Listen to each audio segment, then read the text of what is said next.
Hey everyone, Zia here and welcome back to the channel. I have some absolutely insane and important updates for you today, okay? Let's jump right into it. Viewers, imagine a global energy giant crumbling under debt, forced to sell off billions. What happens when a renewable titan starts liquidating its future? Okay, viewers, Norwegian powerhouse Statkraft, a major player in renewables, is pulling out of India. They're facing mounting debt, and their revenue is sliding, as you can see by this snapshot of their financials. And the scramble for their assets is insane. Blackstone and Serentica are battling for the solar portfolio, potentially worth over 1,700 crore. Look at the figures here. Adani and JSW are locked in a bidding war for the hydropower, a market worth over 1,400 crore, complicated by joint ventures. This isn't just a sale, it's a strategic pivot. Statkraft's cutting loose from India to prioritize Nordics and South America, as this internal shift memo clearly outlines. Fitch even downgraded their credit rating because of this. This is part of a larger trend, viewers, global giants cashing out in India as our market offers insane valuations. Is this the new normal for international business? Or are we just seeing the tip of the iceberg of a strategic global realignment? In other news, a surprising development has just come to our attention. Viewers, you are not going to believe what just happened. Two global giants, long defined by friction, suddenly shaking hands, direct flights. What in the world is going on? Okay, viewers, get this. Indian and Chinese foreign ministers just wrapped up talks in Delhi. And the biggest news, direct flights are back. Look at the overlay right here. It says, flights resume. India and China reconnect. This is huge. They are tackling the boundary question directly. They are setting up new expert and working groups.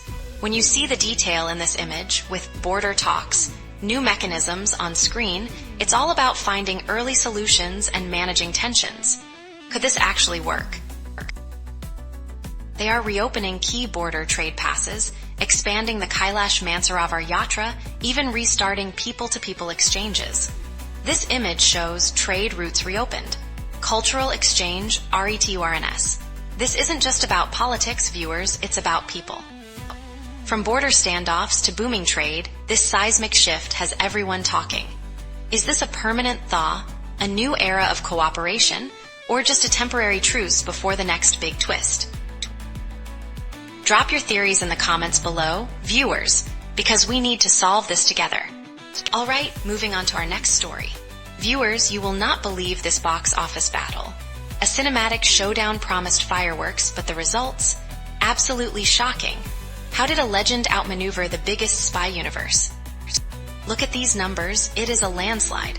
The much-hyped War II, with Hrithik Roshan and JR&TR expected to dominate, is getting crushed. We have the box office data right here, and the figures speak for themselves, as you can see in our box office shocker. War II falling behind overlay. On the other side, Rajinikanth's Coolie, despite some mixed reviews, has absolutely soared past the 200 crore mark. It hit 209.37 crore in just 6 days. This is where the plot thickens, viewers. Look at our Coolie crosses 200 crore mark overlay, truly astounding. War II, part of a massive spy universe, brought in 185.67 crore. This spy thriller with immense star power just isn't pulling audiences like Coolie, proving that sometimes star power alone isn't enough, as our star power Vs. Audience love overlay clearly shows. This entire clash on Independence Day and Janmashtami weekend has left analysts scratching their heads. Does this mean audience preferences are rapidly shifting, favoring raw action and regional appeal over polished franchises? What's your take on this cinematic shakeup? Okay, from the world of politics to the world of entertainment. Viewers, imagine being trapped, suspended in a storm, air running out, panic setting in. This isn't a disaster movie, this just happened in Mumbai. How did a high-tech monorail leave hundreds stranded? A monorail stuck. Officially, it was a power failure. Passengers were stuck for almost 2 hours with zero communication. And look at this overlay. The problem started right in the middle of a torrential downpour. between Mysore Colony and Bhakti Park stations. The AC system shut down, turning the train into a suffocating box. People were struggling to breathe, even trying to break windows. This image captures the horror. Imagine the desperation with the text overlay yelling suffocation and panic right there. Over 400 people rescued, but get this, it's absolutely mind-blowing.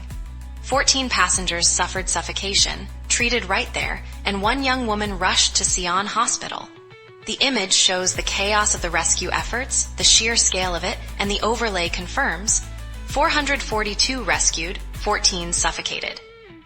The chief minister urged people not to panic and promised an inquiry. But viewers, is this truly just a minor power supply issue, or is there more to this wild ride? Alright, that's all for today. Don't forget to hit that button. It really helps the channel out. Thanks for watching, and I will see you in the next Zone News.